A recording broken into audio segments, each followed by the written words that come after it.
gitu ya.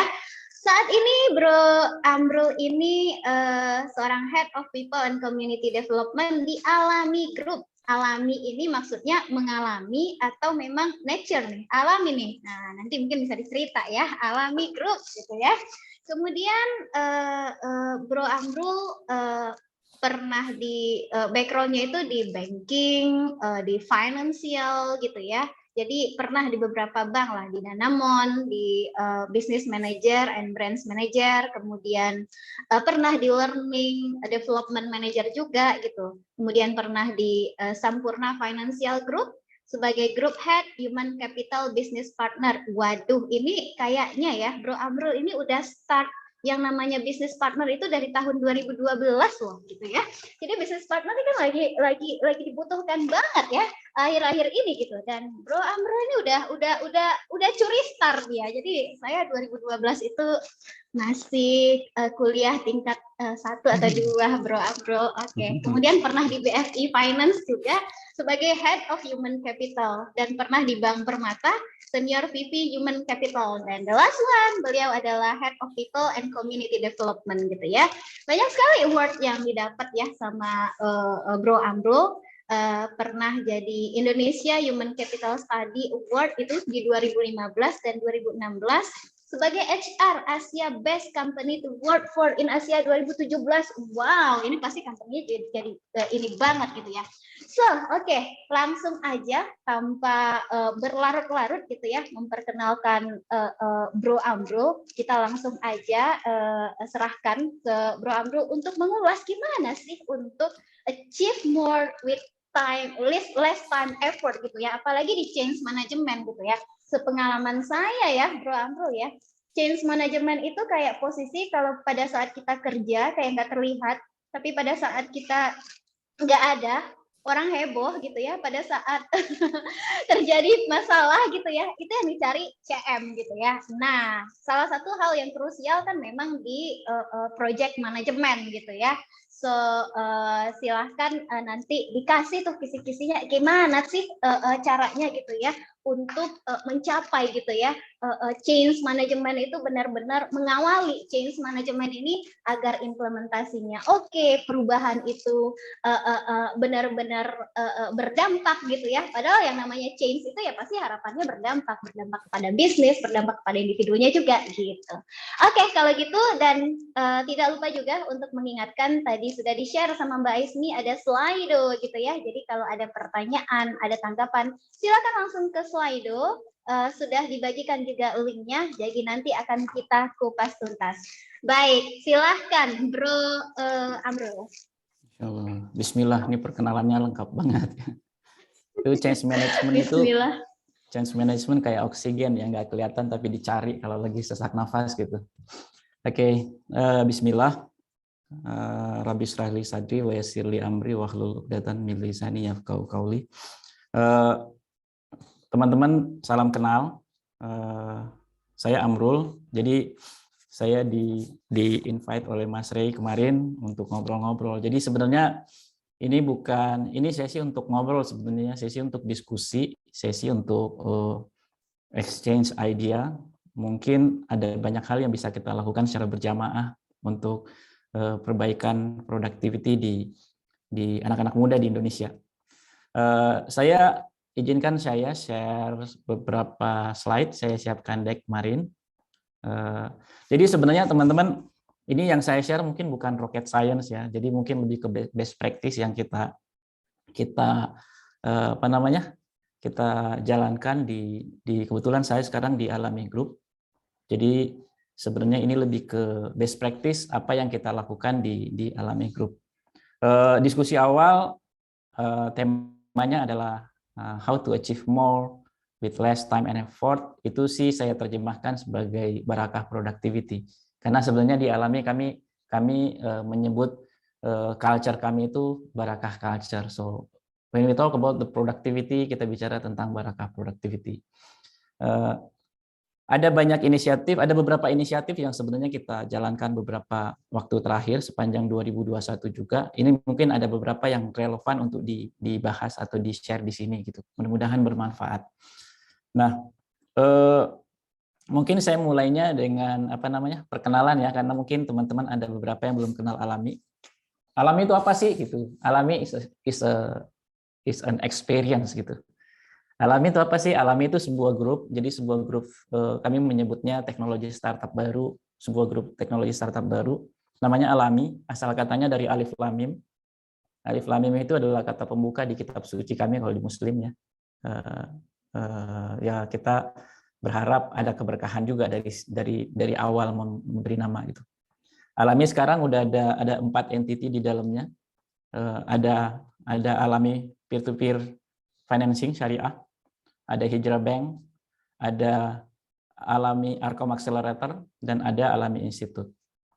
Alami peer-to-peer lending itu kami mengkoneksikan entrepreneur yang membutuhkan permodalan dengan para pendana. Jadi we connect them to the platform dalam skema syariah. Terus kemudian perkembangannya bagus, cukup menarik. We are the leading fintech platform di Indonesia saat ini. Mungkin the largest syariah fintech di Asia Tenggara mungkin positioningnya saat ini ya. Dan dengan performance yang seperti itu, kemudian kita berkembang, mengakuisisi dan mengembangkan Hijrah Bank. Insya Allah launching di Januari. Kemudian kami pikir dengan 2 entitas itu kita bisa mengakselerasi, membantu negara mengakselerasi Islamic Financial Inclusion. Tapi ternyata nggak cukup karena literasi Islamic Finance Literacy di Indonesia rendah. Jadi kami bikin 2. Arkom Accelerator itu accelerator program buat UMKM.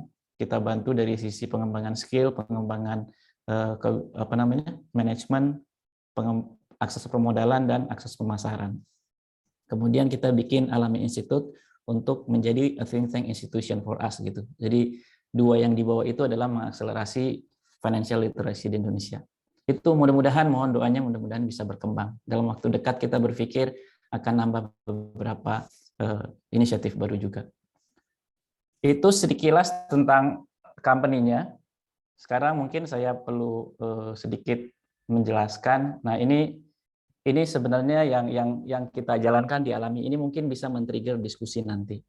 Bagaimana kita mengelola Alami Group? Ini mungkin ada kaitannya dengan how to achieve more dengan ini ya, with less time and effort. Jadi nanti teman-teman kalau ada yang mau berinteraksi langsung bisa juga ya, sambil saya share beberapa ini untuk men-trigger diskusi. Jadi Alami Group itu kami kelola dengan fondasi 7 core values. Kenapa 7 core values? Kenapa kita sebut Alami 7 core values? Karena sebenarnya inspirasinya 7, angka 7 yang paling sering disebut di kitab suci Al-Quran, dan angka 7 yang menurut kita merepresentasikan banyak hal kebaikan. 7 yang pertama kita put karena entitasnya basisnya syariah, kita put di sana syariah first sebagai guiding principles. Kemudian ada 6 values lainnya. Yang kedua adalah bold mission, terus kemudian strive for excellence, receptive to feedback, best ideas win, think and act like owners, dan customer obsessed. Ini sebenarnya yang kita ukur sebelum melakukan beberapa inisiatif yang mungkin sangat berdampak di tahun 2021 ini. Di 2021 kami melaunching ada 4 inisiatif yang sebenarnya implementasi awal dari keyakinan kami dari internalisasi culture. Yang pertama, kami launching yang namanya By 5. By 5 itu adalah kami memangkas hari kerja. Jadi By 5 itu buat teman-teman di Alami Group, 4 days a week is enough. Jadi 4 hari udah cukup gitu sebagai hari kenal. We focus on the most impactful and meaningful target. Jadi By 5 itu sempat cukup viral ya di banyak sosial media dan banyak mendapatkan pertanyaan karena itu adalah sebuah keputusan yang cukup berani. By 5 kita implementasi di saat kita membutuhkan growth yang tinggi sebenarnya. Alhamdulillah sejak By 5 itu kita implementasi, yang menarik adalah semua matriks performance di organisasi kami itu meningkat dengan sangat baik, meningkat drastis gitu. Jadi in terms of business performance nanti saya mungkin share di belakang. Tapi secara gambaran sejak kami mengimplementasi by five, awalnya 4 hari kerja itu kita pikirkan sebagai inisiatif untuk memberikan ruang ke squad alami untuk lebih banyak waktu untuk pause and reflect gitu. Jadi pada saat mulai mengimplementasi, kami berpikir productivity stay di angka yang sama itu udah sangat keren karena kita udah pangkas hari kerja 1 hari. Tapi surprisingly productivity-nya hampir setiap bulan setelah kita implementasi itu mencapai angka rekor baru.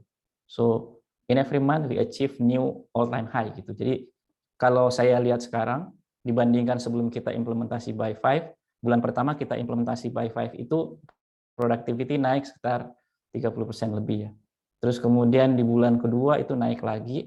Mungkin di Desember ini kalau kita ukur di akhir Desember pencapaian 4 hari kerja kami dari sisi bisnis itu udah mungkin sekitar 70-80% lebih tinggi dibanding sebelumnya. So kita udah berhasil achieve performance, achieve business growth more than almost double dengan memangkas 1 hari kerja. Jadi dengan 4 hari kerja kami lebih tinggi 180% dibanding 5 hari kerja. Nah, ini kemudian menginspirasi kami untuk melakukan studi secara internal dan juga membandingkannya dengan hasil research di luar. Dan ternyata ada banyak hal memang yang secara saintifik juga membuktikan bahwa punya waktu yang lebih panjang belum tentu bisa menghasilkan productivity yang lebih tinggi. So buat kami by five itu mungkin nanti kita bisa diskusikan di sesi Q&A. Buat kami by five selain tervalidasi dengan beberapa hasil riset dari lembaga kredibel, kalau teman-teman baca beberapa artikel dari Harvard Business Review, kalau teman-teman baca beberapa referensi dari beberapa negara yang mengimplementasi 4 hari kerja, dialami sendiri cukup tervalidasi bahwa memiliki 4 hari kerja itu dan meluangkan waktu hari Jumat untuk lebih banyak pause and reflect, lebih banyak melakukan reflective session itu bisa mendorong productivity jauh lebih tinggi. Itu yang pertama. Terus yang kedua, hampir paralel dengan kami melaunching by five, kami mengumumkan permanen work from anywhere. Kami sebutnya grow everywhere. Jadi sebenarnya sejak awal pandemi dari 2020 kita udah terbiasa kerja secara remote. Sepanjang pandemi alami itu bertumbuh hampir 8 kali sebenarnya, 800%. Jadi kita melakukan analisa bagaimana productivity itu tercapai dengan remote working. Sampai kita pada kesimpulan bahwa when we trust everyone, we can deliver the best performance from everywhere gitu. Jadi we trust everyone can deliver the best performance from everywhere. Jadi kalau teman-teman lihat postingan-postingan teman-teman alami, sebagian besar karyawan alami mungkin sekitar 175 orang itu bekerja di luar dari Jabodetabek. Jadi sekitar 125-130 orang bekerja di Jabodetabek, 175 orang itu bekerja tersebar di berbagai tempat. Ada di Padang, ada di Bengkulu, ada di Palembang, ada saya kerja dari Cibubur, ada yang kerja dari Cirebon, ada yang kerja dari Jogja, ada yang kerja dari Surabaya, ada yang kerja dari Kuala Lumpur, ada yang kerja dari Singapura, ada yang kerja dari London, ada yang kerja dari US, ya salah satu teknologi advisor kita dari Silicon Valley gitu. Terus jadi semuanya tersebar, tapi bisa mendeliver performance terbaik karena terikat dalam satu misi yang sebenarnya terikat dalam core values kita juga. By five dan grow everywhere itu memberikan gambaran kepada kami bahwa kita benar-benar bisa mengachieve sesuatu dengan waktu yang lebih pendek dan pergerakan yang lebih sedikit gitu. Jadi grow everywhere itu bekerja dari mana saja, bekerja dari rumah, bekerja dari kota masing-masing dengan fokus dan eksekusi yang terukur itu bisa menghasilkan impact yang luar biasa gitu. So 2 inisiatif itu kemudian juga menjadi apa namanya, membangun kepercayaan di internal bahwa kita bisa melakukan hal yang lebih baik. Itu adalah dua inisiatif yang apa namanya, dua inisiatif awal yang kami launching. Terus kemudian di beberapa waktu terakhir juga sempat apa namanya, menjadi apa namanya, perbincangan di beberapa media gitu. Kami melaunching satu employee benefit yang mungkin belum banyak company yang apa namanya, mendesain benefit atau allowance seperti ini. Kami sebutnya Birrul Walidain Allowance. Kami memberikan allowance package untuk orang tua karyawan kami. Ya, we provide allowance package for squad parents as a good deed and devotion gitu untuk orang tuanya. Ini untuk memberikan pesan bahwa Alami Group itu apa namanya, 300 karyawan lebih yang bekerja di Alami Group itu we treat them as a family gitu. Orang tua adalah representasi dari rasa terima kasih Alami kepada orang tua karyawan yang telah memberikan kesempatan kepada anak terbaiknya bekerja di sini gitu. Bekerja di Alami Group. So Birrul Walidain Allowance itu adalah persembahan kami Alami Group buat orang tua. Ya sebenarnya pikirannya simpel ya. Kalau 1-2 orang tua terdengar oleh Allah, terdengar sampai ke langit, insya Allah barokah buat Alami Group gitu. Kebayang kalau 300 doa orang tua atau 300 doa ibu terdengar sampai ke sana, insya Allah akan memberikan ketenangan batin juga buat seluruh squad kami bekerja, memberi yang terbaik untuk Alami. So itu adalah inisiatif ketiga yang kita launching.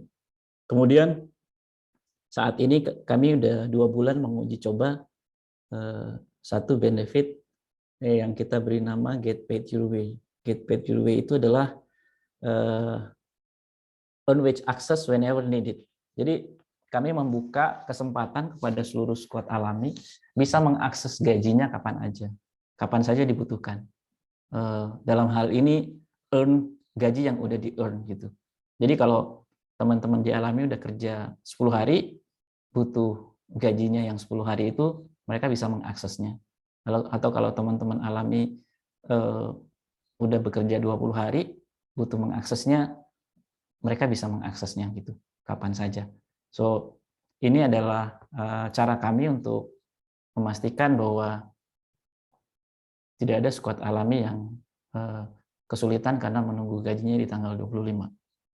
Get Paid Your Way itu adalah kami memberikan apa namanya, kesempatan, keleluasaan, we trust our squad, mereka bisa manage finansialnya dengan baik, dan ketika mereka butuh mengakses gajinya kapan saja, kami harus buka akses itu. Daripada squad Alami memiliki apa namanya, kebutuhan insidental dan harus, kalau belum bisa mengakses gajinya harus menunggu sampai akhir bulan, bisa mencari solusi lain, misalnya menggunakan kartu kredit, menggunakan KTA, atau menggunakan pinjaman online. Jadi kami melakukan effort terbaik, effort maksimal untuk memastikan kami bisa menyiapkan gaji buat karyawan tersebut ketika mereka membutuhkannya. Itu yang kita apa namanya, yang kita launching di beberapa waktu terakhir ini. Mungkin beberapa inisiatif masih menarik untuk kami launching dalam waktu dekat, tapi masih dalam studi. Jadi hampir semua inisiatif ini kami lakukan studi dulu sebelumnya. Kami lakukan analisa terkait apakah benar ini yang dibutuhkan oleh squad, apakah benar ini impact-nya maksimal, apakah benar ini bisa dieksekusi saat ini, apakah benar secara kapabilitas kita bisa eksekusi. Nah, itu semua kami analisa sebelum diimplementasi. Itu teman-teman, kalau ada yang mau berinteraksi, mau sharing, silakan ya. Saya sih cuman mau nanggepin, Masya Allah gitu loh Pak, kok bisa ada perusahaan kayak gini gitu ya. Jadi kayak pengen, lagi open nggak tuh, lagi cari tim nggak tuh Pak Tahat gitu. Lanjut Pak Tahat. Bismillah. Ya, ya. Siap. Nah, itu adalah inisiatif yang kami bangun. Nah, kalau kita lihat dari inisiatif yang kami bangun itu, kita ukur impact-nya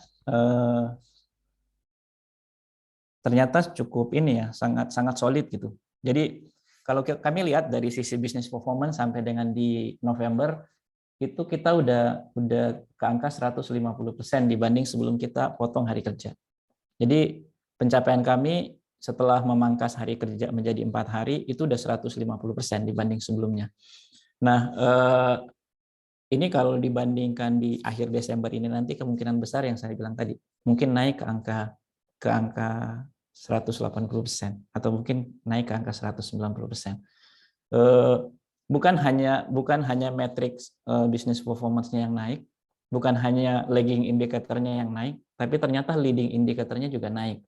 Jadi beberapa parameter yang diukur yang menjadi driver pertumbuhan bisnis ini hampir semua parameter juga naik. Kualitas portfolio juga naik gitu. Setelah kami launching program ini 60% pelamar, jumlah pelamar meningkat gitu, 650% dari sebelumnya. Jadi kalau rata-rata mungkin sekarang udah lebih tinggi ya, saya belum cek angka terakhir. Jadi kalau sebelumnya rata-rata pelamar itu sekitar 600-700 aplikan per bulan submit CV ke Alami. Saat ini itu udah sekitar 4.000-5.000 itu. Atau mungkin sekarang di Desember ini lebih tinggi. Lebih tinggi. Jadi makanya kadang-kadang ada yang bertanya kok CV saya belum diproses, kok aplikasi saya belum belum direspon. Karena memang jumlah aplikannya cukup banyak gitu, teman-teman. Tapi hopefully mudah-mudahan Alami bisa bertumbuh makin besar supaya bisa mewadahi lebih banyak talent nantinya ya. Pertumbuhan jumlah user di LinkedIn juga cukup agresif gitu. Terus kemudian pada saat kita melakukan well-being index survey, angkanya bagus. Dan ya satu hal yang sangat menarik adalah attrition rate di Alami itu atau turnover rate-nya karyawan yang exit itu sangat kecil gitu. Jadi hampir bisa dihitung jari karyawan yang resign saat ini ya, dan sebelum-sebelumnya. Itu karena beberapa alasan yang sangat fundamental aja. Ada yang mau memang karirnya secara memang mau jadi entrepreneur, ada juga yang memang punya family business dan punya sekolah yang dikelola keluarganya, akhirnya harus memfokuskan waktu ke sana. Jadi nggak banyak karyawan Alami yang resign karena tujuan move ke company lain saat ini ya. Mungkin karena kalau ada yang mau hire karyawan Alami harus kerja 3 hari gitu. Seperti itu. Tapi itu jokes teman-teman. Yang kami pastikan di Alami adalah we try to build the foundation of our culture yang bisa membuat orang semua bisa belajar, bertumbuh dan berkontribusi membuat perbedaan di society. Kenapa kami berani melakukan ini semua? Karena sebenarnya pada dasarnya kalau kita bicara tentang human resource, human capital, people management, ya itu semua it's all about human ya, mengelola orang gitu. Mengelola manusia itu harus melakukan pendekatan secara utuh gitu. Mengelola manusia itu makhluk yang unik, nggak bisa dikelola hanya dengan mengelola apa yang tampak di permukaan. Itu semua harus diselami sampai ke bawah, sampai ke dalam, sampai masuk ke level energy, intention, thinking, and feeling gitu. Jadi itu yang kita coba implementasi di Alami. Nah, kenapa pertumbuhan tadi bisa kita capai dengan cukup baik? Ya setelah kita mencocokkan beberapa parameter, kita bisa sampai pada kesimpulan saat ini Alami Group itu mungkin masuk dalam kategori organisasi yang sehat. Organisasi yang sehat seperti apa sih? Organisasi yang sehat apa namanya, adalah organisasi yang good for people, good for business, and good for society. Organisasi yang sehat adalah organisasi yang baik untuk terhadap karyawannya, organisasi yang baik dalam pertumbuhan bisnis, dan organisasi yang baik terhadap impact kepada society. Nah, organisasi yang sehat itu kalau kita lihat, kemarin Josh Bersin merilis hasil survei terakhirnya, hasil research terakhirnya tentang apa namanya, health organization. Di situ kelihatan bahwa company yang meleverage strategi well-being yang tepat buat karyawannya itu memiliki peluang yang jauh lebih baik untuk menghasilkan 3 outcomes dibanding organisasi lain. Yang pertama adalah business outcomes, yang kedua people outcomes, yang ketiga innovation outcomes. Organisasi yang karyawannya sehat, organisasi yang culture-nya kuat, organisasi yang sehat, itu more likely lebih tinggi peluangnya untuk menghasilkan business outcomes dibanding organisasi lain. Misalnya 2,2 kali memiliki peluang yang lebih baik untuk melampaui financial targets. Itu terbukti dialami bahwa dengan kondisi alami saat ini kita bisa melampaui financial metrics yang kita apa namanya, targetkan gitu. Dan keberhasilan tim bisnis untuk mencapai angka rekor baru setiap bulan itu menjadi validasi atas statement ini gitu. Dan yang kedua, more likely 2,7 kali more likely to delight customer. 2,7 kali lebih berpeluang untuk bisa mendelight customers-nya. Customer alami pertumbuhannya sangat baik, baik itu yang membutuhkan pendanaan maupun yang menjadi funder. Retention rate-nya sangat tinggi. Kalau kami lihat cohort analysis yang dihasilkan oleh teman-teman tim data analytics, kami lihat bahwa customer retention rate alami itu adalah one of the best di industri gitu. Jadi sepertinya bukan hanya karyawan yang memiliki misi yang kuat, customer yang bertransaksi dengan alami juga seperti memiliki misi yang kuat gitu untuk saling membantu dan berkontribusi kepada society. Kalau yang kedua dari sisi people outcomes, itu peluangnya untuk mengengage dan meretain karyawan itu jauh lebih tinggi. Jumlah pelamar yang submit application ke kami itu makin signifikan. Kemampuan kami meretain karyawan juga makin kuat gitu. Terus yang berikutnya adalah more likely to be a great place to work. 2 kali lebih berpeluang menjadi tempat bekerja yang baik gitu. Jadi insya Allah teman-teman saat ini berpikir bahwa alami adalah salah satu tempat mereka untuk mengalami sisi terbaiknya.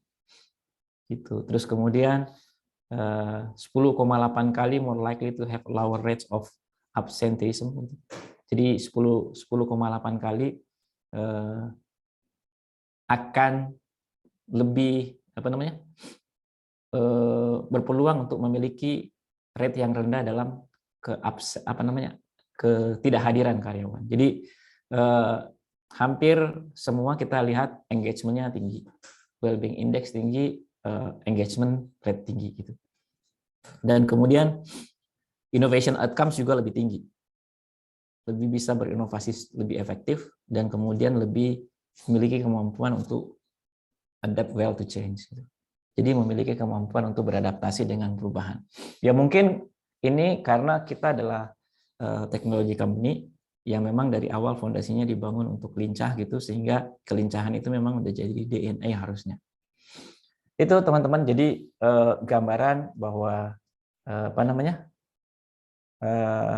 organization yang sehat itu opportunity-nya seperti apa. Kemudian nah ini mungkin kalau karena fokusnya ke yang tadi, bagaimana menghasilkan sesuatu dengan effort dan waktu yang lebih ringan gitu. Ya, kami menyebut by 5 itu where joy, high productivity and quality life wins over hamster wheel and attrition gitu. Jadi mungkin apa yang kami implementasi di Alami adalah antitesis dari hustle culture sebenarnya. Kalau zaman sekarang kan begitu populer kerja gitu, busy. Buat kita busy itu belum tentu menjadi jaminan kita bisa menunjukkan productivity yang lebih tinggi. Tapi kami melihat bahwa kerja formal Senin sampai Kamis punya waktu lebih pendek. Jadi kalau seminggu kan rata-rata kerja normal itu 2.500 menit per minggu. Kami pangkas menjadi 2.000 menit. Ternyata 2.000 menit itu jauh lebih memberikan kesempatan untuk mencapai productivity yang lebih bagus. 2.000 menit lebih produktif dibanding 2.500 menit. Ya mungkin karena pada dasarnya manusia itu makhluk pemalas dan penunda gitu. Tapi dengan waktu yang lebih pendek, kita jadi punya lebih mindful, lebih sadar terhadap waktu. Senin sampai Kamis kita akan pilih matriks yang paling atau target yang paling impactful, target yang paling meaningful. Kita shoot the most impactful dan meaningful target itu. Dan kemudian di hari Jumat itu adalah hari untuk pause and reflect. Hari Jumat itu hari untuk berhenti dan berpikir, hari untuk berefleksi gitu, hari untuk bermuhasabah. Kebetulan buat kami yang ada di Alami, hari Jumat kami melihat hari Jumat adalah hari yang suci, hari untuk beribadah. Jadi hari Jumat itu hari di mana quality of life wins over hamster wheel and attrition. Jadi kalau hari Jumat, squad Alami bisa sholat Jumat lebih cepat. Kalau hari Jumat kayak hari ini lebih banyak waktu silaturahmi, lebih banyak waktu untuk keluarga, dan punya waktu yang cukup untuk berpikir Senin sampai Kamis kemarin achievement saya apa gitu. Makna apa yang saya bangun atau meaningful apa yang saya hasilkan di Senin sampai Kamis kemarin. Terus kemudian ada waktu yang cukup untuk memikirkan 1 minggu ke depan apa target terbesar, apa target terbaik yang mungkin saya bisa achieve gitu. So di hari Jumat itu biasanya kita kasih kesempatan ke squad untuk berpikir one thing to improve yang mereka submit ke Idea Box Alami Group. Jadi kalau 300 orang di hari Jumat itu bisa mengeluarkan satu idea, kita akan punya 300 improvement idea per minggu gitu. Dan punya ribuan idea per bulan. Dan itu akan menjadi harta karun buat organisasi. Jadi by 5 adalah antitesis dari kerja busy. Jadi by 5 adalah selamat tinggal 5 hari kerja, 4 hari kerja buat kami udah cukup. Seperti itu, teman-teman. Saya pernah baca dan pernah dengar di TEDx ya, di salah satu mindful practitioner dan an expert, dia menyebutnya gini, 9 to 5 days a week, 19th century construct, it's eating our life gitu. Jadi jam 9 sampai jam 5 hari kerja itu adalah konstruksi kerja sejak abad 19. Jadi bekerja jam 9 sampai jam 5 hari seminggu itu adalah konstruksi atau gaya bekerja yang udah disusun atau udah berlangsung berpuluh tahun, beratus tahun. It's eating our life. Busy itu membuat hidup kita belum tentu mencapai makna atau meaning yang kita impikan gitu. Jadi buat kami di Alami by 5 jadi jawaban bahwa kami memberikan kesempatan kepada seluruh karyawan Alami, kepada seluruh squad Alami untuk mengalami sisi terbaiknya. Mengalami sisi terbaiknya itu buat kami maknanya gini. Mengalami sisi terbaik itu adalah menjadi profesional dengan karir terbaik, memberikan hasil karya terbaiknya buat alami. Tapi juga jadi alami sisi terbaik itu menjadi terbaik dalam setiap role yang kita perankan. Karena manusia kan bukan hanya memainkan satu peran. Peran yang kita mainkan kan bukan hanya bekerja sebenarnya. Peran yang kita mainkan di dalam kehidupan ini bukan hanya menjadi seorang profesional atau bukan hanya menjadi seorang entrepreneur. Kita ini juga adalah hamba Allah yang harus beribadah gitu. Jadi mengalami sisi terbaikmu itu adalah menjadi hamba Allah yang punya waktu lebih banyak buat beribadah, menjadi profesional yang bisa memberikan kinerja terbaik, menjadi ayah terbaik buat anak, menjadi suami terbaik buat istri atau menjadi istri terbaik buat suami, menjadi ibu terbaik buat anak. Dan kita pasti punya orang tua. Kita harus menjadi anak terbaik buat orang tua. Dan sebagai sahabat, sebagai teman, kita harus menjadi teman terbaik atau sahabat terbaik buat sahabat kita. Dan paling ujung adalah kita harus menjadi manusia yang paling bermanfaat buat sesama. Nah, kita harus punya ruang yang cukup buat semua peran itu. Kalau waktu kerja mengambil semuanya, itu akan mengambil hidup kita gitu. Itu yang menjadi filosofi kenapa Alami Group mengimplementasi by 5. Alami tidak mau mengambil seluruh waktu karyawannya. Karena 4 hari menurut kami udah cukup, 2000 menit per minggu udah cukup. Squad Alami harus memainkan atau menjadi yang terbaik dalam peran squad Alami yang lain. Seperti itu. Jadi ini mungkin sekedar motivasi juga buat teman-teman ya. Kalau bisa mendorong ini ke apa namanya, ke industri atau ke manapun yang menjadi circle of influence teman-teman, siapa tahu ini bisa menjadi tren dan masyarakat Indonesia, anak-anak muda Indonesia bisa jadi lebih sehat, lebih mindful dengan mental healthy, tapi tetap bisa memberikan productivity tertinggi. Itu teman-teman. Nah, kita masih punya waktu atau mau masuk tanya jawab? Mbak Ismi atau Mbak Angel ya? Iya, gimana Mbak Ismi? Boleh dilanjutkan. Lanjutin aja dulu. Oke.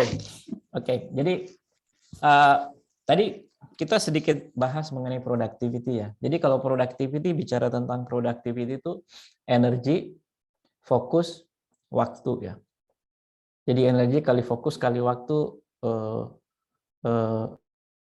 towards a beneficial output, itu kita bicara tentang productivity. Itu kenapa banyak orang yang itu kenapa menjadi tren kerja gitu. Busy ya. Karena kelihatannya produktivitas itu berbanding lurus dengan waktu, fokus, dan energi. Dari gambaran ini sebenarnya ada yang hilang gitu dari rumus ini gitu. Kalau dialami, kami berpikir bahwa energi, fokus, time itu nggak cukup. Harus ada intention yang lebih besar dari itu. Kami menyebutnya barokah gitu. Barokah productivity. Kami menyebutnya barakah culture. So barakah energi, barakah fokus, barakah time, and barakah output.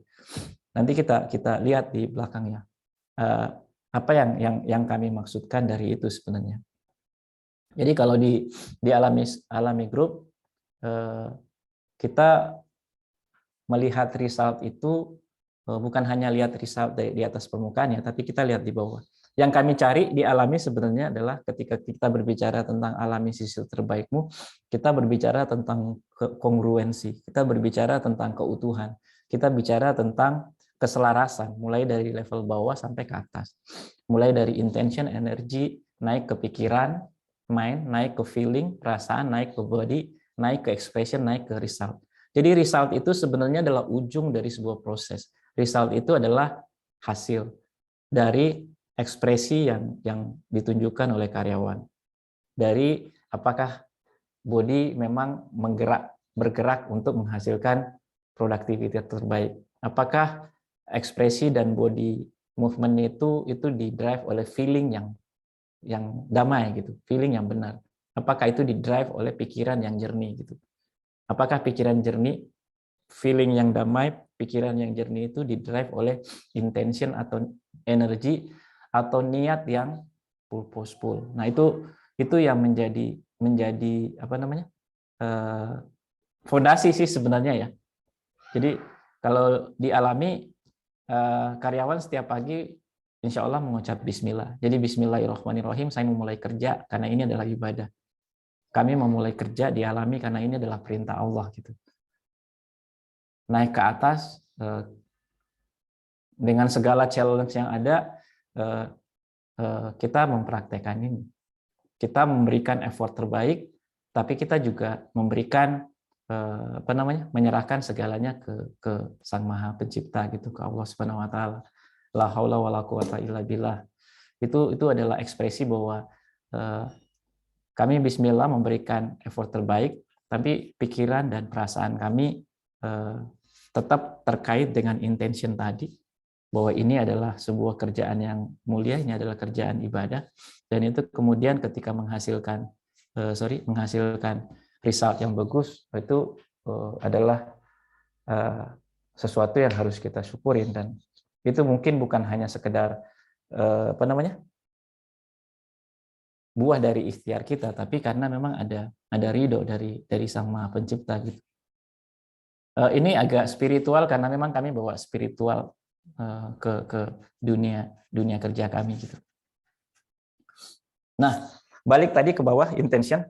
Jadi kalau tanya karyawan alami, intention alami apa sih gitu? Anak-anak alami apa sih gitu? Ini sangat berdampak terhadap productivity soalnya. Kalau bicara tentang bagaimana mencapai sesuatu dengan effort dan waktu yang lebih ringan, itu gini. Kalau intentionnya ada di level paling bawah, intentionnya berarti saya kerja di alami, atau saya menjalankan pekerjaan saya, intentionnya apa sih? Paling bawah kan berarti saya ingin cari keuntungan duniawi, gitu. Materialistik atau material.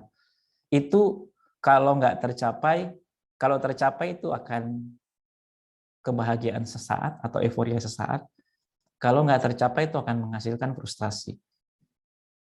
Naik sedikit, kalau motivasinya kerja itu untuk reputasi, untuk keterkenalan, untuk nama, itu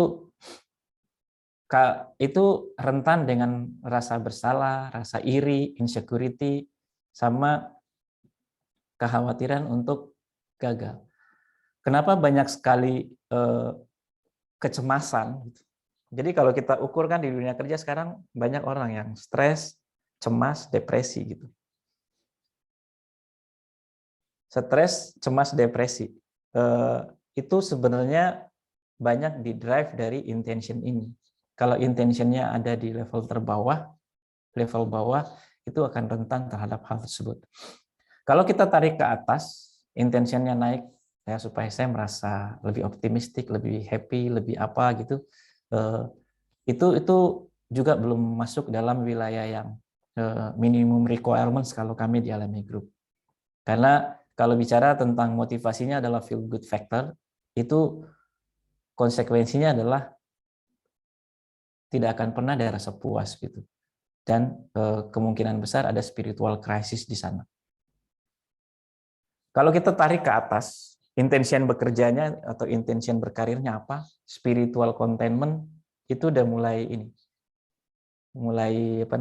masuk ke wilayah, mulai starting to balance, itu udah mulai berimbang. Udah mulai ada spiritual dilema, udah mulai ada haus akan hal yang bersifat spiritual gitu. Nah, di Alami kami mendorong intention karyawan itu naik ke atas. Paling tidak gaining paradise. Jadi kalau di anak-anak Alami itu berpikir kerja di Alami itu idealnya untuk mencari bekal menuju surga. Jadi ada beberapa hal kayak gini nih yang kejadian kalau kita tanya squad Alami. Saya sempat nanya satu produk designer di Alami gitu. Bagaimana, apa intention dia bekerja menjadi seorang product design? Jawabannya gini. kami mendesain sesuatu itu emotionally and spiritually menghasilkan desain terbaik, dan intentionnya adalah hasil desainnya itu kalau ada orang yang melihatnya itu jadi lebih bertakwa gitu. Jadi Masya Allah, jadi seorang produk desain mau menghasilkan hasil desain yang kalau orang melihatnya menjadi pribadi yang lebih baik. Itu adalah menurut kami intentionnya naik ke level atas gitu. Dan paling ujung adalah sebenarnya apa sih yang menjadi intention kita bekerja? Kami tarik ke atas ya untuk mencari ridha Allah sebenarnya. Jadi emang benar-benar kami bawa spirituality at work. Itu yang membuat fondasi intentionnya lebih kuat, dan itu yang kemudian kami meyakini bahwa culture yang kebangun insya Allah cukup kuat dan cukup solid untuk menjadi fondasi untuk inisiatif-inisiatif tadi. Setelah kami meyakini bahwa fondasi culture-nya cukup baik, makanya kami berani mengimplementasi by 5, 4 hari kerja. Kami berani mengimplementasi Grow Everywhere, kerja dari manapun, dari seluruh penjuru dunia. Kami berani memberikan akses gajian kapan aja kepada karyawan. Ya, kami juga sekaligus menyampaikan respect dan ucapan terima kasih kami kepada orang tua Skuad Alami. Seperti itu. Itu ini adalah ujung dari slide-nya. Silakan kalau mau tanya jawab. Mudah-mudahan bermanfaat. Mungkin saya sharingnya kepanjangan ya. Saya kembalikan ke Mbak Angel. Silakan. Assalamualaikum warahmatullahi wabarakatuh. Waalaikumsalam warahmatullahi wabarakatuh. Wah, terima kasih. Saya tuh bukannya nggak punya banyak pertanyaan ya sepanjang tadi, cuman saya jadi dari apa yang diulas sama ini tadi. Referensinya itu gitu ya, dari Silicon Valley, dari Josh Bersin gitu ya, kemudian dari TEDx gitu ya. Jadi apa yang ilmu-ilmu dari Western, kemudian yang saya salut itu adalah ini adalah core value culture yang memang kita sebagai Muslim gitu loh. Nah, pertanyaan saya gitu ya. Gimana sih awalnya untuk meng-create value gitu ya, kemudian membuat sebuah perubahan itu kan nggak gampang gitu ya. Nah, di Alami sendiri, apakah ini memang di planning and development-nya memang di awalnya dibuat seperti ini, atau emang ada perubahan core value sehingga terjadilah seperti ini gitu ya. Kalau tadi yang saya lihat memang by 5 kemudian menjadi 4 hari gitu ya. Tapi untuk mendefine value itu gimana sih? Mungkin boleh cerita sedikit Mas Samsul. Ya. Ya, bismillah. Ini mungkin yang mungkin fondasi intention awal dari organisasi ini didirikan memang cukup ini sih Mbak Angel, cukup bold ya. Jadi kita pikirkan gini, kita tuh sebenarnya envision grup company ini akan merevolusi industri keuangan syariah melalui teknologi, karena kita melihat bahwa industri keuangan syariah itu umumnya kelihatan atau dipersepsikan secara teknologi nggak terlalu advance gitu. Jadi apa yang kami pikirkan di awal sebenarnya adalah menjadikan company ini atau grup company ini sebagai teknologi company syariah dan keren gitu. Jadi emang dari awal ya mungkin karena startnya dari kecil kemudian scaling up, kita by design memang dari awal udah kepikiran bahwa ini akan jadi teknologi company syariah dan keren gitu. Nah, itu adalah ide awalnya. Nah, itu kemudian kita turunin menjadi mission statement dan kemudian company values yang sesuai dengan mission statement tadi itu. Ide awal yang tadi. Dan kemudian kita belajar dari company sukses, kita belajar dari banyak referensi, kita baca hasil research, kita ya kayak misalnya sesimpel untuk hiring, kami belajar tentang bar raisernya Amazon, bagaimana sih orang Amazon direkrut gitu. Kita coba belajar itu, kita belajar bagaimana Netflix mengembangkan culture-nya, bagaimana mereka membangun talent density, bagaimana mereka mengintroduce feedback terbuka, candor feedback gitu, keterus-terangan, bagaimana mereka meminimalisir kontrol. Jadi kita belajar, tapi kita juga coba cek secara internal apa yang sudah kita punya, apa yang belum kita miliki, apa yang bisa kita bangun gitu. Ya kadang-kadang juga kami banyak diskusi sama asatidz sih. Jadi kami banyak datang ke Ustadz, kami banyak datang ke apa namanya, beberapa advisor kami itu ada dari berbagai university juga sih. Jadi kami punya advisor dari PS3 dari Universitas Islam Madinah, punya advisor dari universitas yang lulusan Universitas Al-Azhar gitu. Jadi itu membuat referensi kami jadi lebih komplit. Kami belajar dari teknologi company yang udah besar-besar, kami juga belajar dari Sirah Nabawiyah gitu. Dan ada satu yang menarik. Kalau kita lihat bicara tentang productivity, kalau kita lihat misalnya bagaimana leadership yang ditunjukkan oleh ya kami meyakini bahwa kepemimpinan yang ditunjukkan oleh Rasulullah Nabi Muhammad itu adalah one of the best yang pernah ada gitu. Jadi satu titik kecil di Madinah itu bisa mencerahkan dunia gitu. Itu dalam waktu 10 tahun, dalam waktu 20 tahun itu peradabannya bisa dilihat sampai sekarang gitu. Itu kami belajar tentang bagaimana Rasulullah menjalani hari-harinya setiap hari. Jadi kami ada kajian 24 jam bersama Rasulullah. Kami pelajari bagaimana productivity itu di-drive dengan meaningful and purposeful intention. Kami belajar, kami punya buku, nanti teman-teman mungkin bisa lihat ya. Kami kami sebut Barakah Jurnal. Wah, itu bisa didapat di mana itu? Ini kami kolaborasi dengan satu partner dari US, namanya Productive Muslim Company. Itu mungkin nanti bisa jadi materi juga sebenarnya untuk materi diskusi. Jadi di Barakah Jurnal itu kami belajar tentang kelihatan ya? Ya, agak blur karena ada background ya.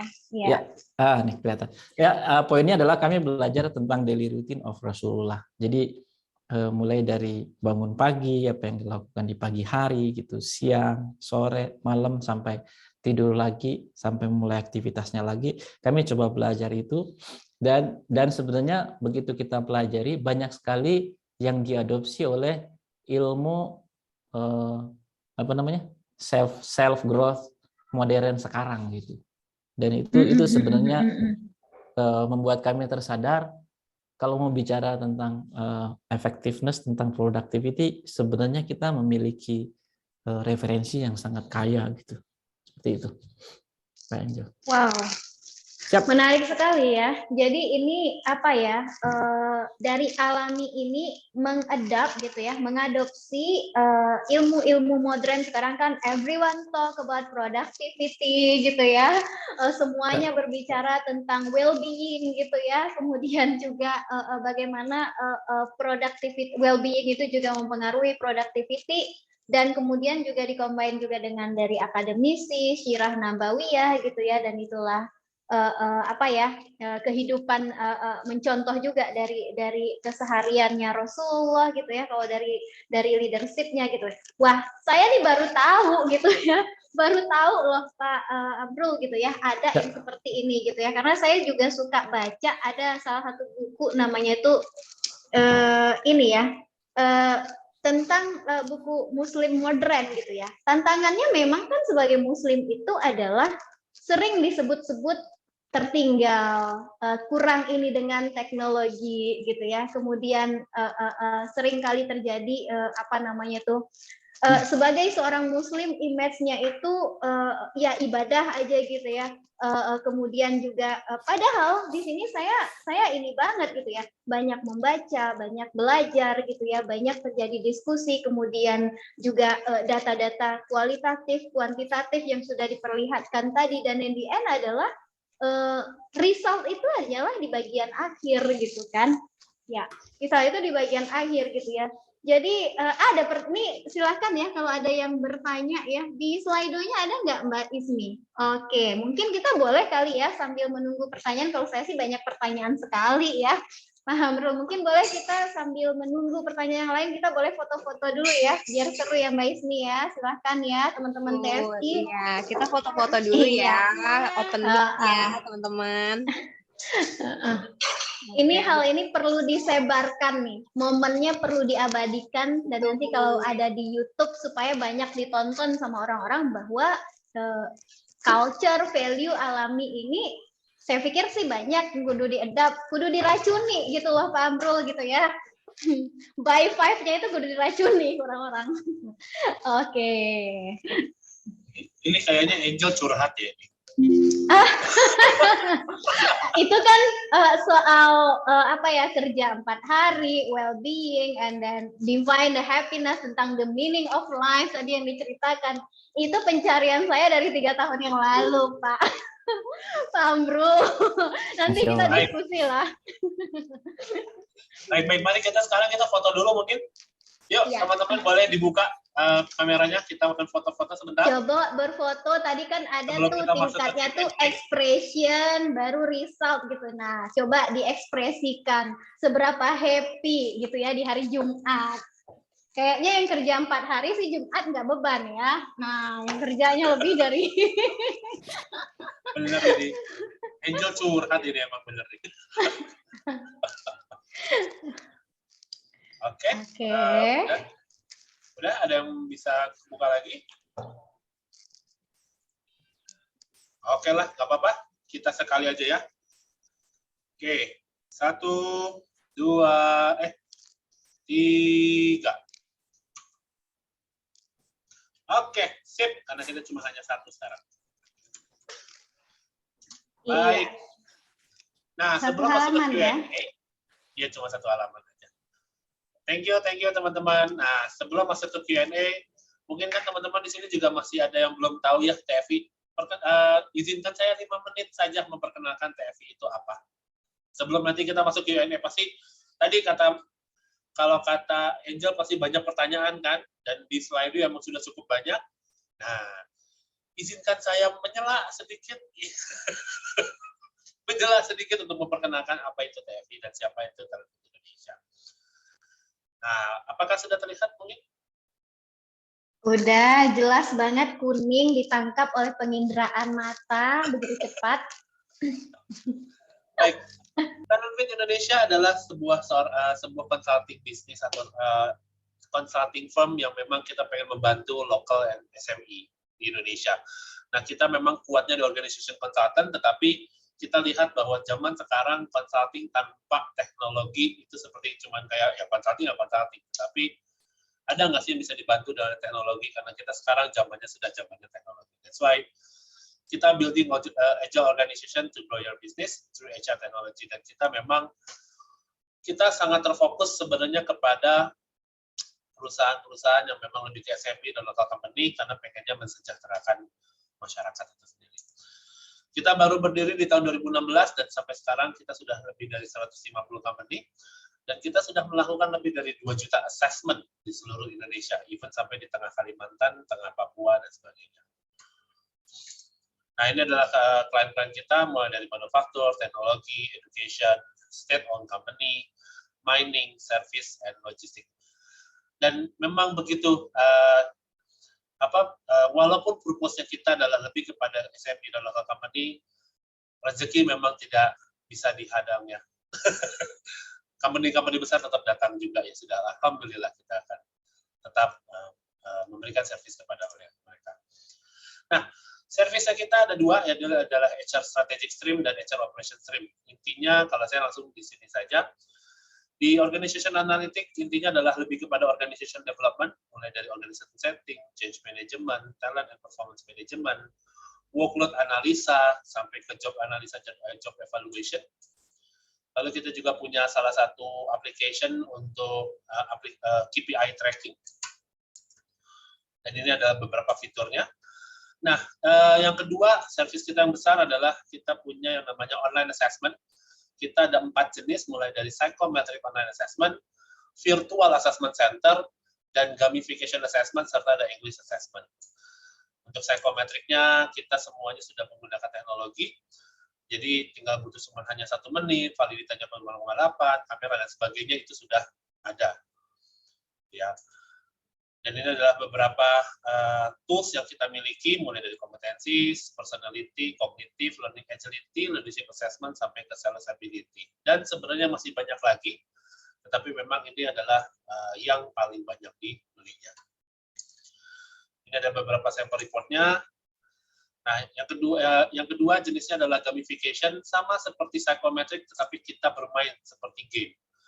Jadi semuanya sudah based of science, semuanya berdasarkan dari science, bukan dari, aduh saya punya game nih, bisa nggak ya untuk ukur sesuatu. Nah, kalau kita, kita punya nih psychometricnya, bagaimana ini bisa dibuat jadi sebuah game. Gitu. Jadi kenapa sih harus game? Karena kandidat experience sekarang sudah menjadi sangat penting. Jadi pada saat jadi kandidat itu sudah menentukan orang ini mau masuk atau enggak, gitu ya. Dan saya melihat pada saat ada lowongan HR, saya melihat ada requirement-nya dari Alami, preferred Hafiz ya 1 juz. Oke. Saya masih belum. Gitu.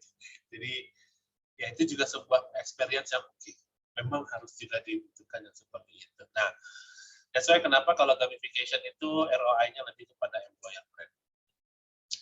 Ada 2 jenis, ada ready to play assessment tools, mulai dari aptitude, cognitive, sama behavior. Lalu ini contoh-contohnya saja. Ini juga cognitive, ability, mulai dari divided attention, planning, sampai ke verbal reasoning. Lalu ada juga yang kedua adalah custom games. Nah, itu jadi memang disesuaikan dengan kebutuhan dari teman-teman di sini. 100% custom build, atau nanti kita bisa sesuasananya saja yang kita bangun. Nah, ini contohnya suasananya. Kalau kita, kita FMCG, nanti suasananya akan dibentuk seperti FMCG. Itu, nah ini cuma hanya proses saja. Ini contoh reportnya saja. Dan yang ketiga, kita punya assessment center, tetapi kita semuanya virtual. Ya, jadi memang ini membuat kalau orang pengen di-assess untuk promosi dan sebagainya, semuanya lebih fleksibel. Nggak perlu harus ketemu, nggak perlu harus dijadwalkan dengan asesor. Ini contoh previewnya aja dari sistemnya kita. Dan terakhir kita punya English assessment. Jadi kalau di English assessment, kita menggunakan pendekatan saver dan kita sudah menggunakan artificial intelligence. Jadi yang menilai semuanya udah pakai mesin, dan mesin itu juga akan melihat nggak perlu harus semua soal dikerjain, hanya 1 atau 5 soal aja udah bisa kelihatan apakah dia memang di A1 kah, A2, B1 dan sebagainya.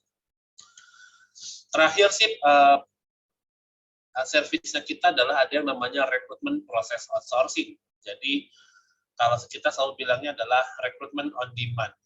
Jadi kita pengen sih sebenarnya membantu para teman-teman yang di SME dan local company. Kemarin juga banyak ada yang nanya, saya baru 20 orang nih Mas, butuh nggak HR? Atau orang yang berfungsi sebagai HR? Iya, antara butuh dan tidak butuh sebenarnya. Kalaupun memang butuh, lebih coba untuk melihat lebih kepada strategik, tetapi kalau operasionalnya bisa kasih ke kita. Contoh misalnya rekrutmen, daripada harus kita punya rekrutmen spesialis, baru kita mending kasih ke kita. Gitu. Jadi biar mereka nggak punya sebuah cost yang cukup tinggi untuk orang-orang yang memang spesialis di dalam rekrutmen. Nah ini lebih ke sistem, dan ini adalah partner-partner kita, background information sama HRIS. Itu jika emang nanti mau berkenalan lebih lanjut, bisa langsung hubungi saya aja, nanti saya akan langsung ada di dalam chat. Ya, monggo kita langsung masuk ke dalam Q&A kali ya. Thank you very much atas waktunya 5 menit ini untuk perkenalan apa itu TM. Oke, thank you Kak Ray. Ini building agile organization. Semuanya ngomongin agile ya, tapi jangan sampai agile gitu. Oke, kita lanjut ke pertanyaan ya, Q&A. Wow. Ini dari Ade Kurniawan, mungkin mau langsung open mic? Buka kamera kali ya. Mas Ade, Bro Ade Kurniawan, apakah semua departemen dialami berlaku WFA? Atau hanya untuk departemen tertentu saja yang berlaku grow everywhere? Kemudian yang kedua, gimana performance appraisal sistem alami? Wow, ngomongin PA ini akhir tahun ya. Silahkan loh, Mas Ade, kalau mau langsung speaking. Ini Mas Ade member of ini nih, Al-Kahf Brothers. Jadi tiap Jumat subuh itu kami ada sesi baca Al-Kahfi bareng online. Wow. Salam Mas Ade. Silahkan langsung Mas Amrul. Oke. Mas Adenya silahkan ya kalau mau langsung speak.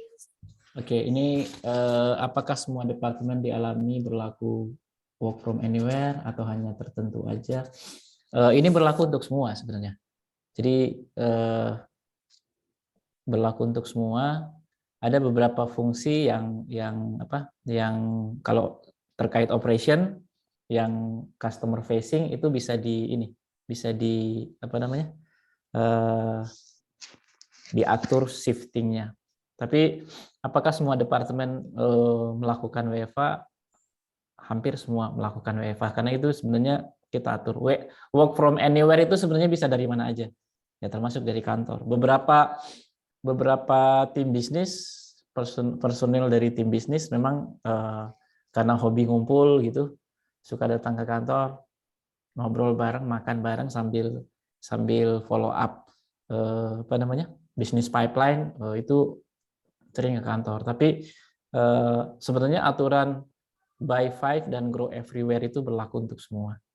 Jadi itu yang pertama. Kalau gimana performance appraisal dialami? Performance appraisal dialami itu untuk kita sebenarnya punya North Star Matrix ya. Jadi kalau teknologi company biasanya kan matrix yang dicapai itu biasanya hitungannya settingnya dalam jangka pendek gitu.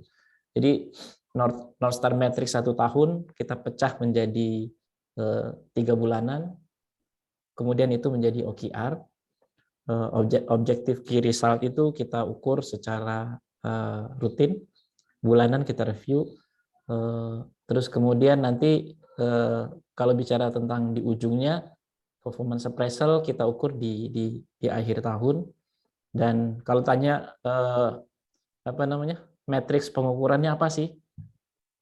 Kami ukur mulai dari awareness, mindset, behavior, engagement, dan result. Jadi kalau disingkat menjadi AMBER. Awareness, mindset, behavior, engagement, dan result. Result itu adalah angka kuantitatif yang dicapai, tapi kita mulai ngukur dari itu tadi, engagement, awareness, mindset, behavior, engagement, dan result. Itu semuanya kita ukur dalam sistem performance management. Gitu. Seperti itu, Mbak, jawaban untuk Mas Ade. Mudah-mudahan menjawab ya. Iya, baik. Semoga Mas Ade ini jawabannya menjawab ya. Kalau enggak bisa dilanjutkan lagi tuh nanti, kan tadi katanya sering ketemu ya di sesi ini.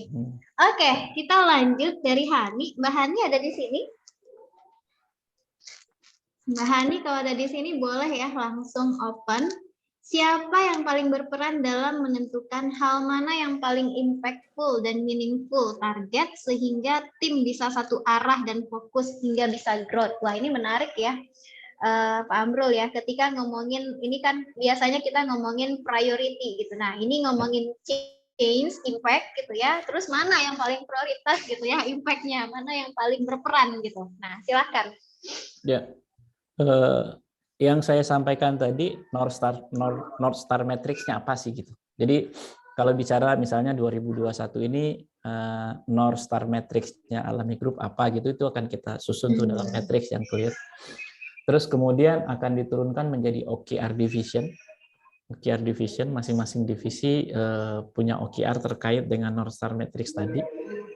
Nah, dari penyusunan OKR itu akan dibahas di senior level, terus kemudian diturunin ke unit, diturunin ke individu. Siapa yang paling berperan dalam menentukan yang paling impactful? Nah, itu tadi di senior level pasti udah ada kesepakatan bahwa matrix ini yang mendukung North Star Matrix di atas gitu. Itu akan dibahas di tim, diturunkan ke individu. Pada saat diturunkan itu akan dilakukan komunikasi dua arah. Dalam core values Alami Group itu kita ada satu values namanya best ideas win, sama ada satu lagi yang namanya receptive to feedback gitu. Best ideas win itu memungkinkan suara dari level manapun itu naik ke atas, dan itu bisa kita jadi, kalau itu sangat impactful, itu sangat meaningful, ide itu dari manapun bisa kita bawa ke atas, dan itu biasanya pengambilan keputusan dengan cepat. Salah satu contohnya adalah beberapa inisiatif tadi yang kita putuskan, misalnya by five itu bukan dari C-level ya, by five itu dari bawah, dari middle naik ke atas, dan itu kita lihat sebagai sesuatu yang sangat bold, sangat impactful, sangat meaningful, baik untuk organisasi secara keseluruhan maupun ke setiap individu di organisasi, itu kita bawa ke atas dan itu kita putuskan. Termasuk gajian kapan aja itu juga kita dorong dari tengah ke atas gitu. Jadi kalau yang tanya apakah siapa yang paling berperan, yang paling berperan pasti senior management dulu ya, senior leadership gitu. Karena itu yang menentukan arah organisasi, arah kita mau marah kemana, penentuan North Star Matrix-nya di situ. Tapi ketika diturunin ke bawah itu udah mulai ada diskusi dan komunikasi dua arah. Untuk capai North Star Matrix itu cara mana yang paling efektif, cara mana yang paling inovatif juga gitu. Terus apalagi ya, kalau terkait alignment, karena kita organisasinya juga bukan organisasi yang seperti corporate ya, jadi kita mengimplementasi prinsip-prinsip agile organization juga, termasuk dalam struktur organisasi. Organisasi kita itu bisa sangat modular, jadi kita bisa langsung tiba-tiba bangun. Ketika ada matriks tertentu yang kita mau capai, kita bisa langsung bangun satu squad, satu stream, di mana di dalamnya udah komplit tuh. Orang produknya ada, produk manajemennya, ada produk desainnya, ada ada teknologi lead-nya, ada back-end engineer, front-end engineer, mobile apps developer, terus kemudian software quality assurance gitu. Jadi satu paket langsung satu stream gitu.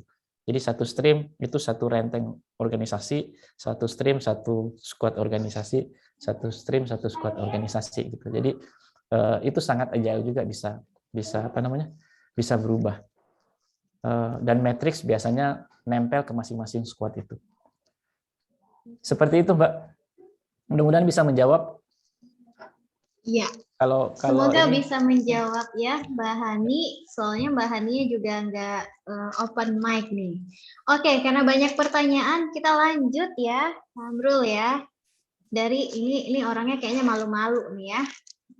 Oke, dari 5 hari menjadi 4 hari yang by 5 tadi tuh ya. Di awalnya apa aja sih yang menjadi tantangannya Pak Amrul? Tantangan awal lebih ke pertanyaan sih sebenarnya ya waktu itu ya.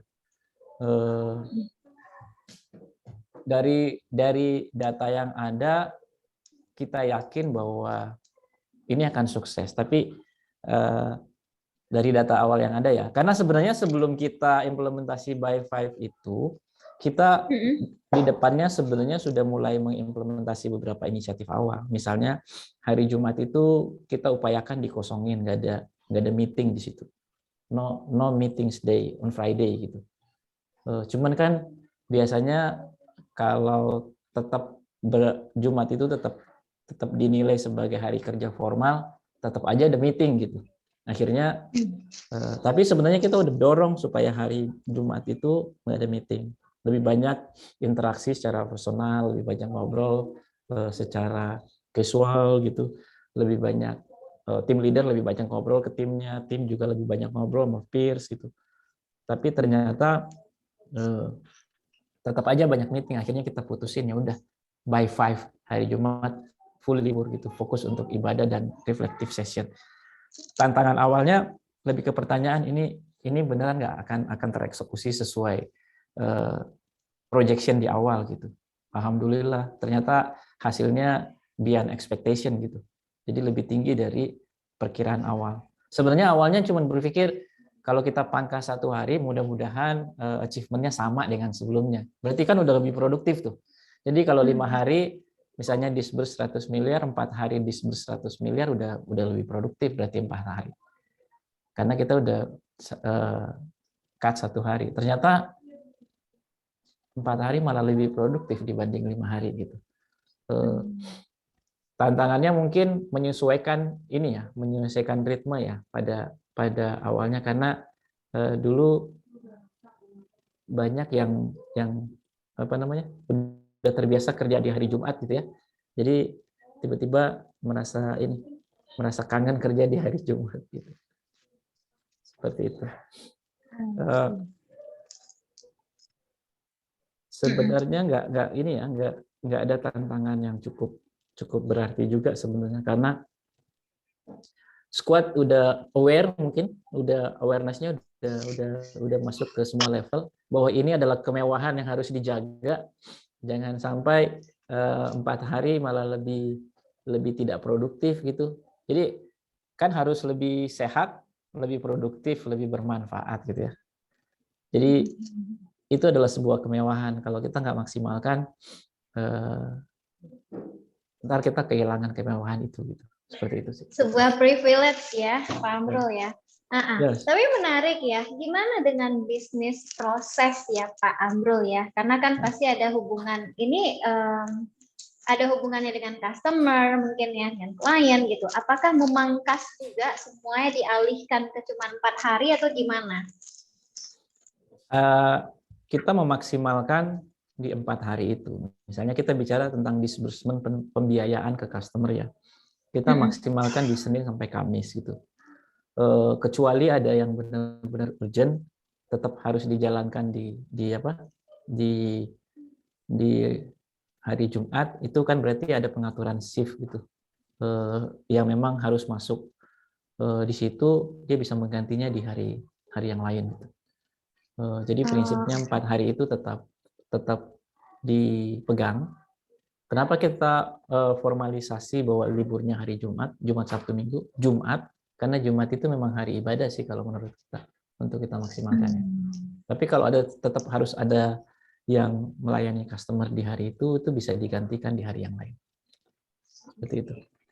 Jadi lebih ke fleksibel juga ya Pak Amrul ya, nggak mutlak di hari Jumat gitu ya. Oke, ini menarik ya. Oke, kita lanjut dulu karena ini banyak nih panjang ke bawah ya gitu ya. Masih dengan orang yang malu-malu nih ya, tidak berani menampakkan dirinya, ekspresinya kurang ya, gitu kan? Karena gini, apakah dialami ada yang non-Islam? Wah, ini tadi pertanyaan saya nih, apakah dialami ada yang non-Muslim? Bagaimana menyikapi hal tersebut? Oke. Prinsipnya sebenarnya adalah kami merekrut squad itu yang pertama yang join idealnya adalah punya kesesuaian personal purpose-nya dan company purpose itu align. Apakah ada non muslim di Alami Group? Ada. Jadi kita ada beberapa anak-anak muda programmer yang keren gitu, bekerja dari Bali, dan apa namanya, mindset and behavior-nya tuh memang sangat purposeful juga gitu. Jadi keterlibatan sahabat-sahabat kami yang ada di sana itu juga sangat bold, misinya sangat bold ya. Jadi mau berkontribusi dalam mengembangkan teknologi sehingga teknologi ini gampang digunakan oleh semua pihak gitu. Jadi bahasa misinya mungkin begini ya. Jadi buat Alami Group kita melihat bahwa tren teknologi itu kemudahan teknologi membuat masyarakat kita itu tanpa sadar bertransaksi secara ribawi gitu. Siapapun. Karena begitu mudahnya teknologi memfasilitasi transaksi itu. Karena literasi belum cukup tinggi, kami melihat bahwa kita harus mereserve situasi itu, atau kita harus memutar ulang gitu, atau membalikan situasi misalnya. Kita harus create teknologi yang keren banget sehingga tanpa sadar orang bertransaksi secara syariah. Dan kontribusi teman-teman ini sangat bold di sana karena teman-teman yang non muslim tadi yang berkontribusi juga gitu untuk pengembangan teknologi kami. Seperti itu, Mbak. Wow. Ini ya, jadi balik lagi ke mission statement tadi ya, Pak Amrul ya, gitu ya, untuk leading fintech platform in Indonesia gitu. Oke, semoga bisa menjawab. Kita lanjut lagi. Di sini ada lagi pertanyaan, studi dan analisa yang bagaimana yang telah dilakukan sebelum mengimplementasikan inovasi-inovasinya gitu. Ini bisa dibilang inovasi atau bagaimana ya Pak Amrul ya? Karena kalau saya tangkap tadi dari awal dibentuknya Alami ini memang create the company ini memang karena punya mission statement gitu ya. Dan sehingga turunlah tadi culture, value tadi gitu ya. Saya suka banget nih accelerator program, think tank institution gitu ya. Kemudian tadi jadi leading fintech platform in Indonesia gitu ya. Apakah yang dilakukan sama Alami ini memang sebuah inovasi di perusahaan sendiri ya, bukan inovasi dari, kan kalau inovasi itu kan perubahan ya, merubah gitu kan. Ada pre sama ini di sini gitu ya. Nah, itu pertanyaan saya dulu, mungkin baru masuk ke pertanyaan bagaimana gitu ya untuk melakukan inovasi-inovasi ini gitu ya. Of course, iya, inovasi di ranah fintech, iya, inovasi di ranah entrepreneurnya Muslim, iya gitu ya. Tetapi apa yang dilakukan di Alami sendiri, apakah memang inovasi di Alami sendiri atau gimana, Pak Amrul? Mungkin beberapa inisiatif yang kami luncurkan itu sifatnya kayak breakthrough gitu ya. Jadi memang di market, jadi bicara by 5, 4 hari kerja, mungkin Alami Group adalah salah satu yang pertama, kalau bukan yang pertama the di first Indonesia, ya, gitu. The first company yang implement ya. Terus kemudian mempermanenkan grow from everywhere, work from anywhere, itu juga mungkin one of the first gitu. Terus misalnya kami meluncurkan tunjangan buat orang tua, sepertinya itu juga yang pertama gitu. Membuka kesempatan kepada karyawan gajian kapan aja juga one of the ini kali ya, yang awal-awal gitu, yang pertama. Nah, mungkin itu dilihat sebagai inovasi, mungkin itu dilihat sebagai sebuah breakthrough ya. Ya buat kami sebenarnya itu sesuatu yang memang memungkinkan untuk dilakukan gitu. Jadi mungkin bagi sebagian company itu membutuhkan studi mendalam karena harus benar-benar memeriksa apakah culture, working environment, alignment di dalam, proses komunikasi di dalam, terus kemudian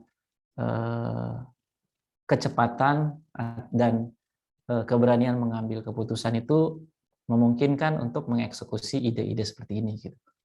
Kalau di Alami Group kan kita memang pertama punya terbiasa untuk melakukan analisa atas data yang tersedia, analisa awal, dan kita memang sudah dari awal mengimplementasi prinsip-prinsip startup. Sudah dari awal juga melatih kemampuan dan keberanian bereksperimen, terus udah memiliki mindset untuk learn fast, fail fast gitu. Jadi udah punya kelenturan otot untuk belajar cepat, gagal cepat, dan belajar lagi gitu. Jadi proses itu mungkin ada di teknologi company seperti ini. Dan kelincahan itu memang yang harus dibangun di company-company yang mungkin levelnya lebih besar juga gitu. Seperti itu, Mbak. Jadi kalau tanya studi dan analis apa, pasti kami lakukan survei di internal. Terus kemudian surveinya itu kami analisa. Kami cek ke market. Kami bandingkan dengan hasil research yang dari lembaga-lembaga yang kredibel juga. Jadi kalau lihat apa yang kami implementasi, misalnya 4 hari kerja, itu selain kami survei sendiri, referensinya pasti ada dari hasil research dari beberapa negara gitu. Termasuk biasanya bisa kita baca di referensi-referensi kayak papernya Harvard Business Review atau McKinsey Report atau Deloitte Report, pasti ada. Yeah. Bicara tentang permanent work from anywhere, itu juga kami bandingkan studi internal kami dengan hasil riset dari luar. Kalau berbicara tentang get paid your way, gajian kapan aja, itu sebenarnya kalau kita lakukan survei, dan saya pernah lakukan polling juga tuh di LinkedIn. Hasilnya memang kebutuhan lebih mayoritas pekerja di Indonesia itu memiliki kebutuhan flexibility dalam mengakses gajinya ketika dia butuhkan. Nah itu semua basis data dan analisanya ada sih gitu. Dan kita bandingkan dengan hasil riset dari lembaga kredibel. Seperti itu, Mbak. Wah, ini menarik. Ada buku yang saya baca ya dari salah satu konsultan besar juga global. Saya pernah diskusi juga dengan mereka, dan ada bukunya tuh desain organisasi gitu ya. Jadi sepertinya ini yang dilakukan juga sama Mas Amrul, bahwa desain organisasi itu memang mapping dari orang internal dulu, lalu berangkat dibandingkan studi dengan yang ada di luar. Seperti itu enggak Mas Amrul gitu ya. Jadi dibaca dulu datanya di dalam, kemudian baru dilihat referensi di luar seperti apa, sehingga berani untuk mengimplementasi gitu ya. Karena kalau ke company lain nih ya, Pak Amrul ya, ada ketakutan mungkin ya pada saat isu-isu kerja 4 hari dalam seminggu itu happening banget ya sebelum pandemi dulu gitu ya, yang diterapkan di Jepang gitu ya. Kalau di Indonesia diterapkan gitu, itu bisa jadi 4 harinya kerja di kantor, 3 harinya bisa freelance orang-orang gitu ya, bisa kerja di company lain gitu ya. Dan I believe that dari Alami, karena sudah tahu gitu ya, karena udah punya culture, udah punya value yang memang udah di mapping juga di orangnya, sehingga berani untuk melakukannya. Dan bagusnya ini nggak cuman hasilnya dengan kerja 4 hari, nggak cuman tercapai dengan yang sama, bahkan growth melebihi gitu ya, beyond the expectation gitu. Wow. Lalu ini masih ada pertanyaan ya Mbak Ismi? Ini nggak boleh dilanjutin aja, dihabisin dulu di sini. Iya, ini kayaknya masih relate sama apa yang saya tanya tadi ya. Bagaimana menangani kebutuhan klien ketika perusahaan menerapkan 4 hari kerja, sementara terkadang klien tidak kenal waktu agar kebutuhan mereka terpenuhi gitu ya. Tadi sudah dijelaskan sama Mas Amrul, tapi saya mau nambah pertanyaan nih gitu ya. Gimana sih tentang customer oriented, kan di mana-mana tuh orang ngomonginnya customer oriented gitu. Nah, gimana nih kalau dialami sendiri align ya sama 4 hari kerja gitu dan nilai-nilai tadi, Pak Amrul? Ya.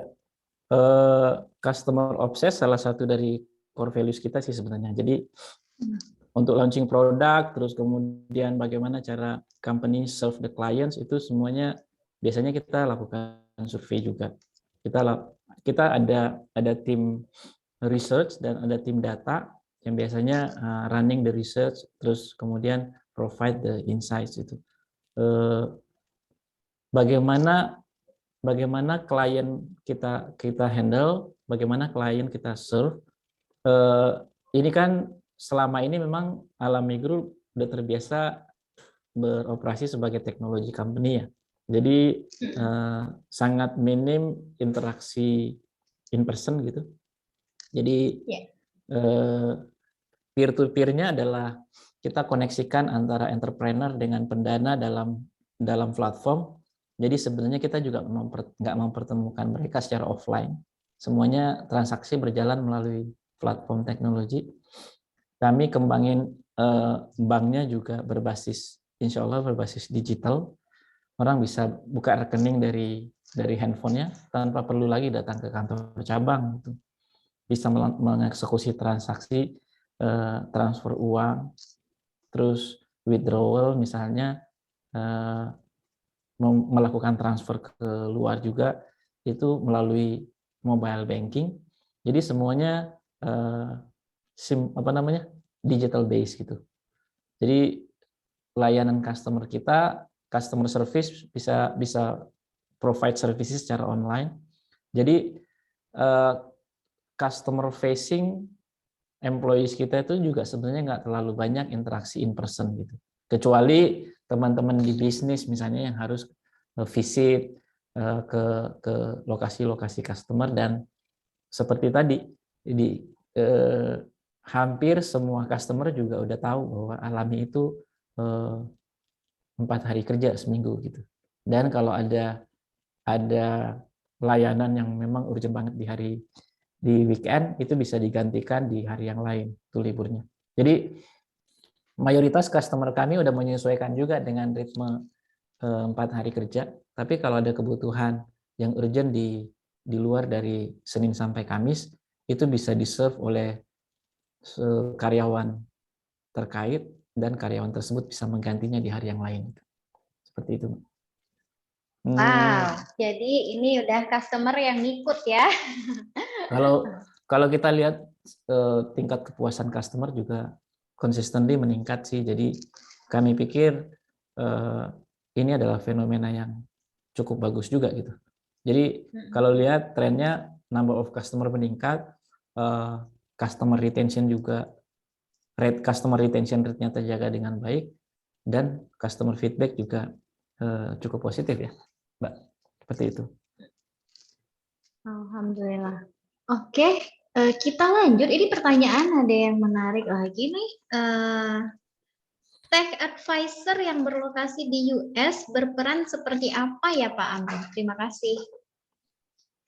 Oke, ini pertanyaan sangat teknikal sih. Jadi tech advisor itu jadi sebenarnya karena kami saat ini punya beberapa head of engineering di beberapa business unit tadi, itu perlu ada yang meng-align satu sama lain. Jadi kebetulan ada talent yang menurut kita sangat berpengalaman gitu. Jadi kalau kami lihat itu adalah one of the best talent di salah satu talenta teknologi terbaik Indonesia sih kalau kami lihat ya. Dan kita bisa engage untuk menjadi advisor sekaligus menjadi coach sekaligus menjadi mentor untuk teknologi tim kami gitu. Jadi perannya adalah beliau punya experience, punya referensi yang cukup bagus dari teknologi company di US gitu. Dan itu membuat proses transfer informasi, transfer strategi, informasi tentang tren terbaru di dunia teknologi bisa lebih cepat nyampe di kita gitu.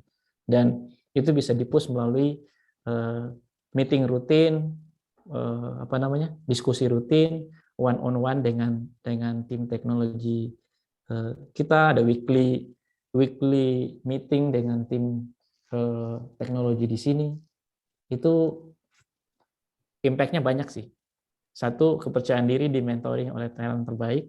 Terus yang kedua, dapat referensi terbaru, terkini, paling efektif. Terus kemudian setiap inisiatif yang dibangun di sini bisa di-assess dan di-challenge juga oleh beliau. Terus kemudian itu bisa membantu untuk menggerakkan kualitas talent kita juga di sini gitu. Seperti itu, Mbak. Jadi role-nya cukup signifikan. Hopefully bisa jadi full time juga nanti. Wow, boleh tuh diundang. Mungkin bikin sesi ya sama teh terbaik di Indonesia yang dipakai sama Alami gitu ya. Jadi pasti saya ini juga. Oke, ini masih ada pertanyaan lagi kah teman-teman, Bapak, Ibu, Mas, Bro? Gak ada ya? Nah, ini masih ada waktu, Mbak Ismi? Kalau ada yang mau open mic gitu, mau tadi ada kan sebenarnya banyak yang disampaikan sama Pak Amarullah gitu ya. Terus ada yang ngerasa masih kurang pas bisa open mic sih gitu. Tapi kalau emang adakah gitu? Boleh. Ya, silahkan kalau ada yang mau explore. Kalau enggak, Mas, saya mah kayaknya nggak habis-habis baterainya kalau nanya gitu ya. Oke. Ada nggak teman-teman? Nah, Kak Ray mau nanya? Nah, oke, kalau gitu dari saya deh Pak ya. Ini kalau ngomongin tentang change management ya, balik lagi tadi tentang apa yang disampaikan sama Pak Amrul tadi gitu ya. Ngomongin change itu kan inevitable ya gitu ya, sesuatu yang nggak gampang gitu ya. Nah, mungkin Pak Amrul bisa sampaikan gitu ya sama teman-teman praktisi di luar sana yang pada mau melakukan change management gitu ya. Why gitu ya, mereka bisa jadikan framework gitu ya, apa yang sudah dilakukan sama Alami gitu ya, bisa jadi benchmark juga buat mereka, sekalipun mereka bukan di syariah juga bergeraknya gitu ya. Jadi bagi saya sih, menurut saya nih it's time juga for us gitu ya untuk influence ya, karena kalau ngomongin change management itu bagaimana kita menginfluence orang untuk berubah gitu, bagaimana memanage perubahan itu sendiri gitu ya. Nah, sesuai tema ya Kak Ray ya, 2022 is time for change gitu ya. Gimana? Mungkin bisa disampaikan, bisa diracuni di luar sana tuh, Pak Bro. Ya, sebenarnya mungkin ini ya, pengelolaan human capital atau people management, terus culture itu pada dasarnya sama sebenarnya fondasinya. Mungkin kami menambahkan spirituality di sana untuk memperkuat fondasinya, karena intentionnya menjadi lebih ini, horizonnya jadi lebih panjang gitu, Mbak. Karena dengan menumbuhkan spirituality, membawa spirituality ke dunia kerja itu, karena kan banyak ini ya, banyak company yang berpikir bahwa kerja itu dunia profesional terpisah dengan dunia spiritualisme gitu. Kalau buat kami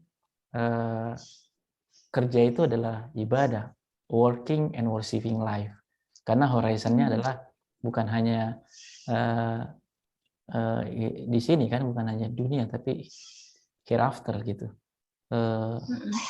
Jadi kami memasukkan spirituality untuk memperkuat fondasinya. Tapi kalau berbicara atau berdiskusi tentang change management,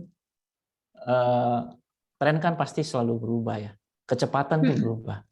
Mungkin tahun depan atau mungkin 2 tahun lagi, kalau kata Bill Gates, mungkin 2024 atau 2025 kita interaksi virtualnya nggak kayak gini gitu. Kita udah kerja di metaverse gitu. Udah mungkin nggak melihat video saya lagi, tapi melihat 3D saya di depan semua gitu. Dan pada saat itu kan mungkin banyak sekali bisnis model yang sekarang harus berubah. Nah, kecepatan itu kecepatan itu kan harus di apa namanya, diakselerasi dari manusianya gitu. Nah, mengakselerasi perubahan dari manusia itu nggak bisa di-drive kayak mesin gitu kan. Nah, itu dia kenapa kami di Alami mengimplementasi yang tadi. Kita tarik dari result, behavior, turun ke feeling, thinking, sampai level intention. Jadi, karena kalau mau berubah, kan harus turunin tuh. Kalau merubah hasil kan harus rubah perilaku. Merubah perilaku itu harus merubah pikiran sama perasaan. Pikiran perasaan kan yang selalu berputar-putar tuh. Nah, supaya pikiran dan perasaannya kokoh, intentionnya harus diperkuat. Makanya di Alami kami suruh seluruh karyawan pagi-pagi, ketua pagi baca bismillah gitu. Karena dengan mengucap bismillah, dia berjanji kepada Allah bahwa hari ini dia kerja untuk ibadah. Hari ini dia kerja untuk mencari ridha Allah. Dengan cara itu, intensinya jadi kuat. Kalau intensinya kuat, pikiran dan perasaannya juga kokoh, nggak gampang bergerak gitu. Sekarang gini, manusia itu sebenarnya yang paling susah di-manage adalah menyeimbangkan pikiran dan perasaan. Kalau perasaan terlalu tinggi, feeling terlalu tinggi, thinking-nya turun gitu. Kalau emosi terlalu tinggi, level kecerdasan turun, Mbak.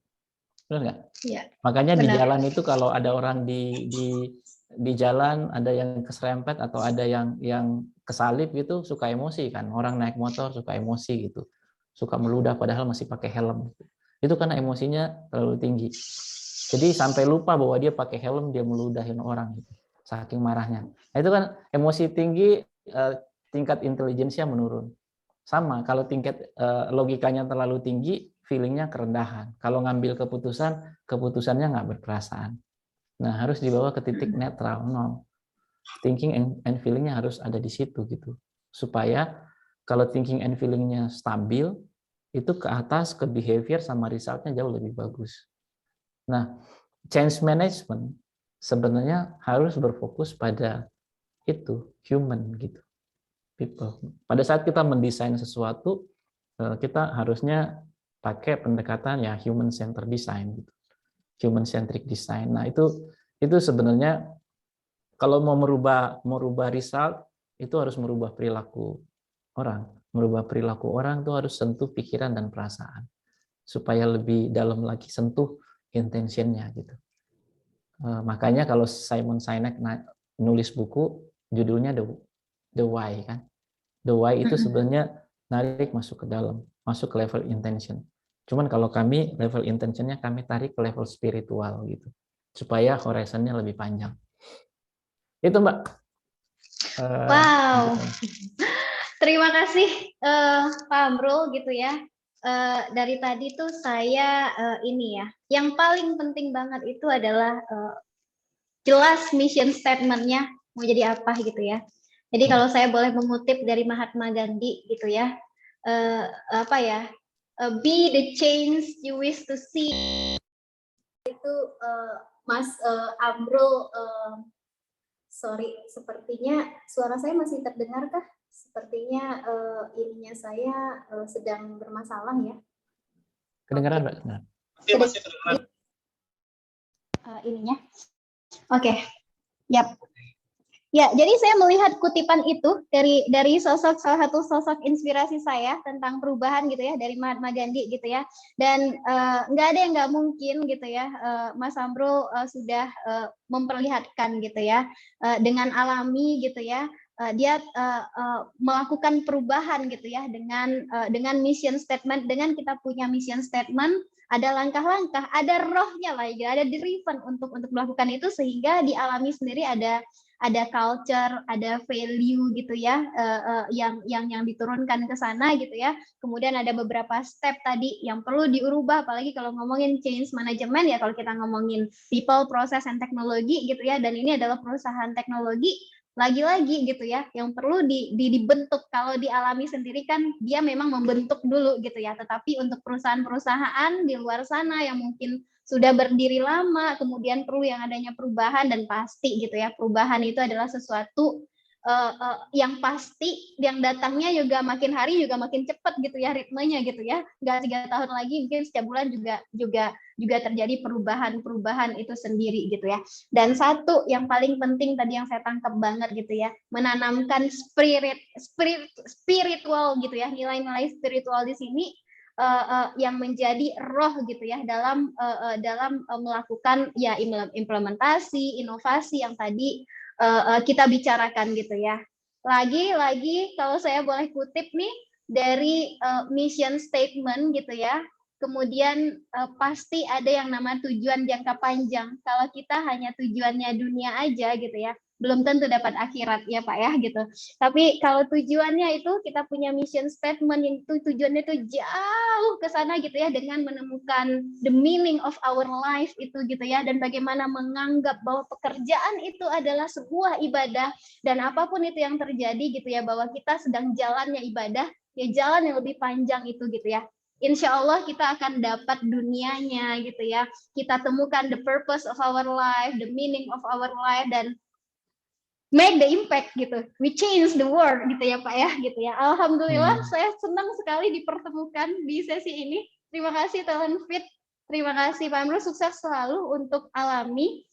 Sukses untuk semuanya. Semoga semakin banyak gitu ya yang terdampak, semakin banyak yang terimpact dengan apa yang dibikin sama Alami. Semoga saya bangga juga gitu ya, melibatkan orang-orang terbaik Indonesia, kemudian memadukan gitu ya ilmu-ilmu secara modern, kemudian juga dengan syirah nabawiyah gitu ya.